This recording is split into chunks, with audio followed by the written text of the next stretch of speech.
Good morning, everyone. Today, I'd like to talk about this Hwadu, or Kwan. All things are created by the mind. What does this mean? Each of us has this thing called the mind, and this mind creates all things. Do you see this laptop? Someone thought that it would be really nice if it were of this size and if it had certain functions. And here it is. It's the mind's creation. And all things created by the mind include not only those physical objects, but also mental objects. How do you see this world?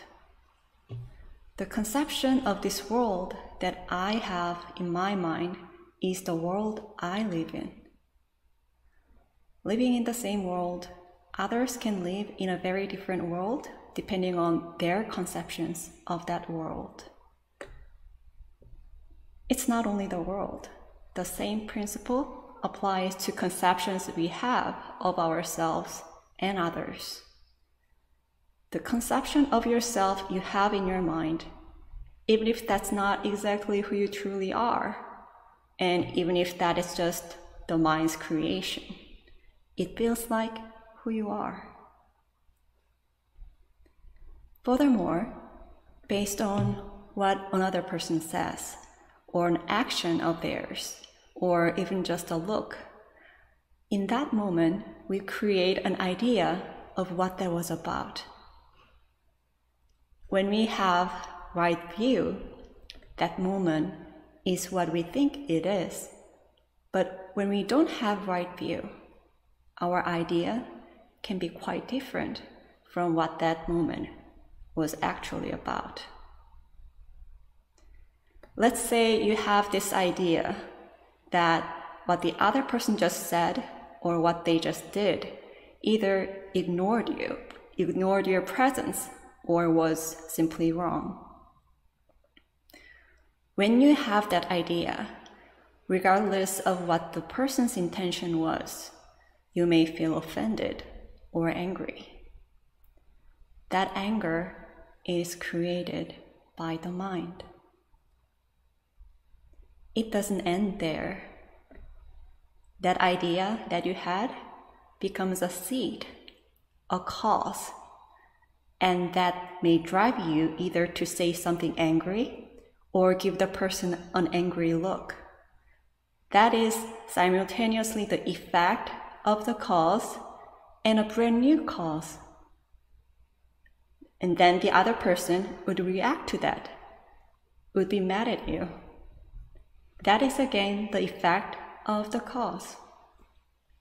And that relationship will change. Or you may cut off the vicious cause and effect chain and plant a different seed. In this way, changes in relationships are created by our mind. It's not just relationships. When we think about it, our whole life is created by our minds. It's an endless process of our mind creating and planting seeds and receiving the effects. Then an important question arises. How should we practice? How then should we use our minds?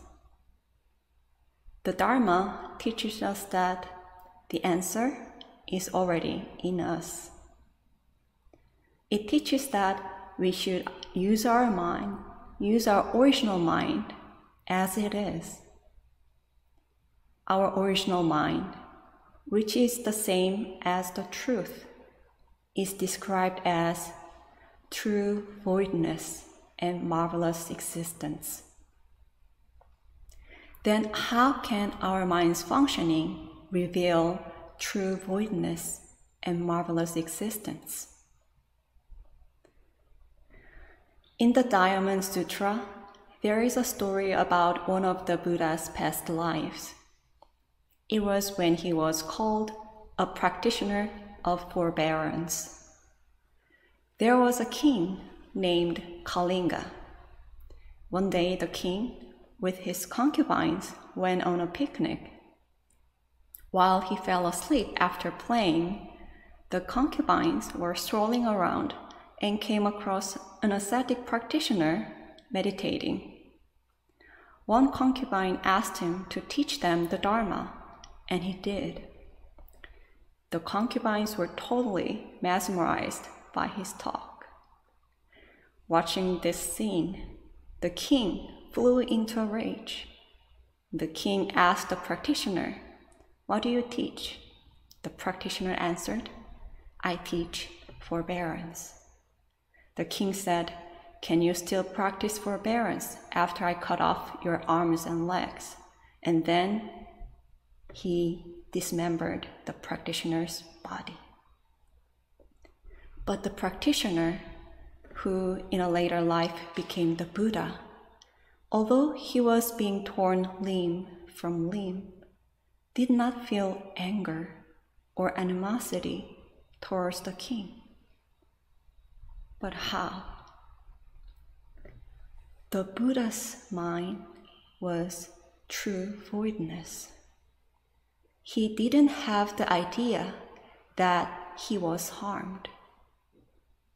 He must have felt pain. However, he didn't have the idea that the king harmed him.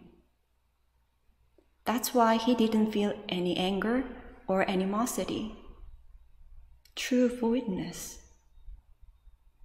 It is different from trying to calm the anger that arose. It is different from trying to turn aside resentment and forbear animosity. There was nothing to forbear.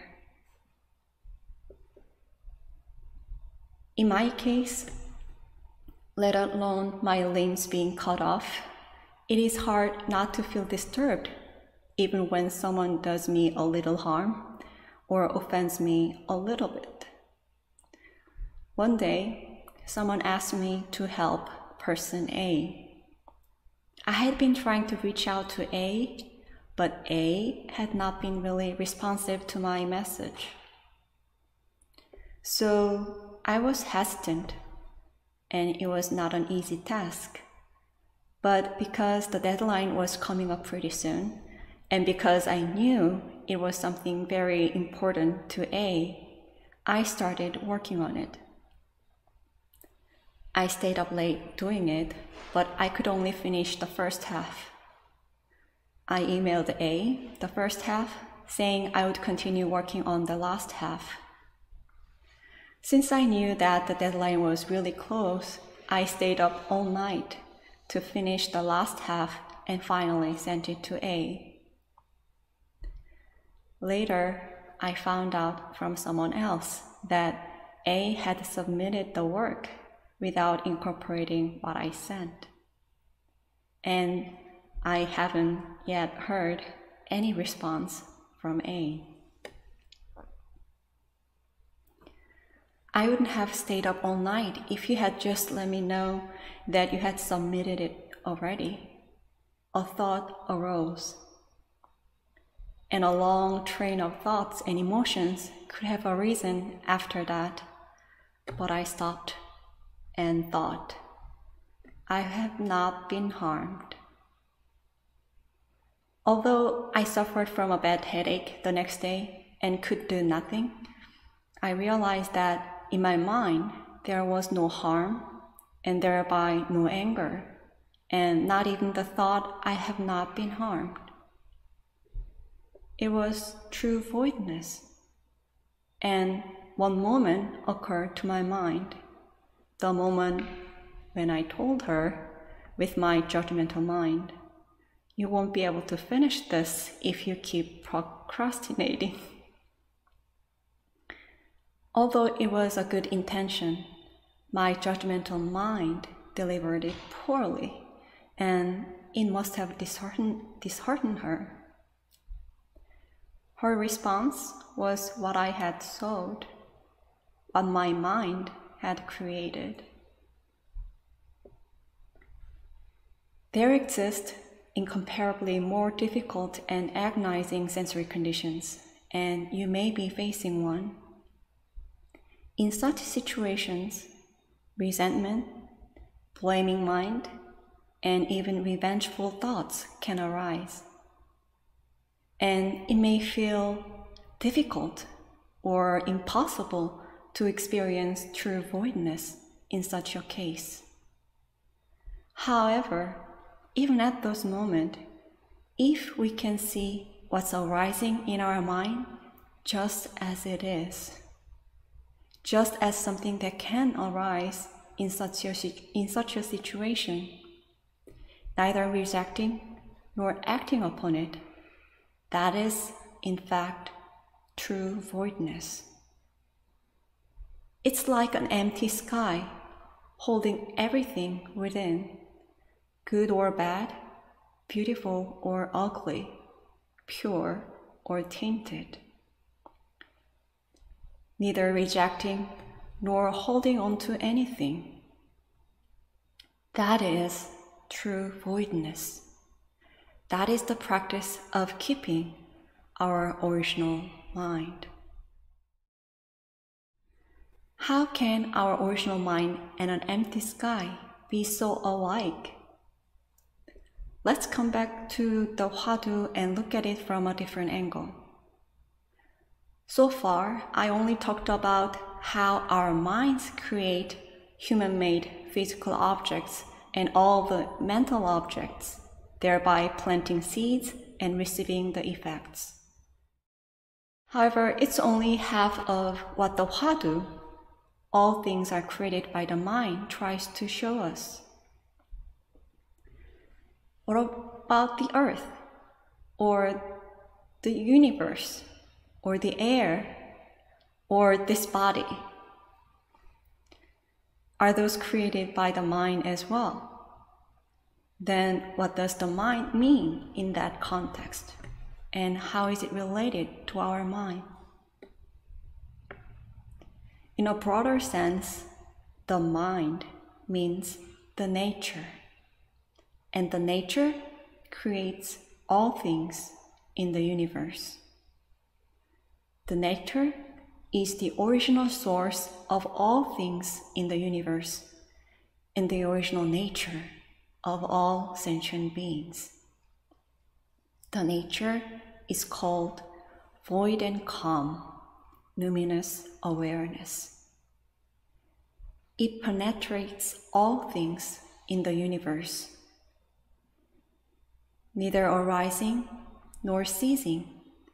The void and calm, numinous awareness creates all things in the universe through the retribution and response of cause and effect. And we are living beings permeated with the void and calm, luminous awareness. That is our original nature, which, through the endless process of creating and planting seeds and receiving the effects, creates our lives. All things are created by the mind. I'm not saying that wounded hearts or agony are created by our minds and thus are solely the individual's responsibility. The personal pain we feel is real and could have been caused by our individual difficult circumstances. And there are lots of issues in our society that we can't turn away from and need to solve together. What I'm talking about today is that there is a way for us to gain liberation from the suffering in our mind. I think this is important because resentment is what hurts us, because it's like carrying a burning fire inside us. And because issues of individuals or societies can be better solved when we gain liberated mind through true voidness. It's only when we become true voidness that marvelous existence appears. It's when our minds become like an empty sky that our innate light of wisdom shines. Thank you.